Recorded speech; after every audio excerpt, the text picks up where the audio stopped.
Let's now shift focus to Greenland. Well, the Danish territory and Denmark, they have presented a united front before a high-stakes talk with top US authorities. Standing with his Danish counterpart, Greenland's Prime Minister said that his country chose Denmark and it will not be owned by the United States. Men en ting skal alle forstå. One thing everyone must understand. Greenland will not be owned by the United States. Greenland will not be governed by the United States. Greenland will not be part of the United States. We choose the Greenland we know today and which is part of the Kingdom of Denmark. Af kongeriget Danmark.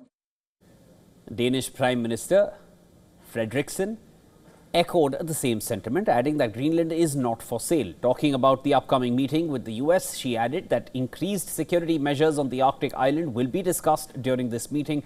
Greenland was a Danish colony until 1953, gaining home rule 26 years later. US President Trump rejected Prime Minister Nielsen's latest statement, calling it Greenland's problem. Premier of Greenland said today, we prefer to stay with Denmark.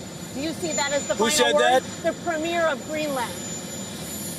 Well, that's their problem. That's their problem. I disagree with him. I don't know who he is, don't know anything about him, but that's going to be a big problem for him. Denmark's foreign minister and his Greenlandic counterpart, they are set to meet US Vice President J.D. Vance and Secretary of State Marco Rubio on Wednesday. Denmark's foreign minister has requested the meeting. He claims that the aim is to move the discussion into a meeting room where you can look each other in the eye and talk through the issues. Meanwhile, US senators have introduced a bill aimed at preventing Trump's push for seizing Greenland.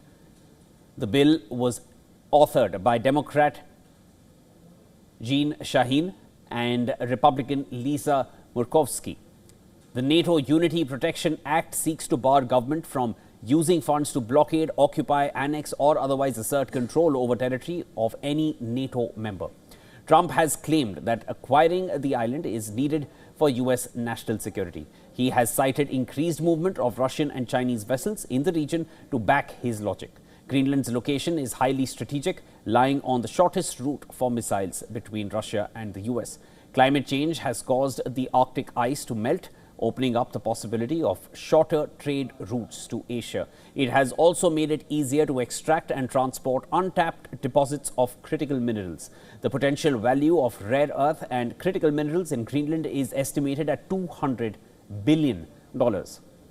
Residents in Nuuk, the seat of the government in Greenland, they are apprehensive about the future. Many don't appreciate Trump's repeated advances. He speaks of Russians and Chinese and everything in Greenlandic waters or in our country. We are only 57,000 people. The only Chinese I see is when I go to the fast food market. Yeah. And every summer we go sailing and we go hunting, and I never saw Russian or Chinese ships here in Greenland. I think he's just trying to scare us about saying that Russians and Chinese ships is around Greenland. It's probably not true. I don't believe it.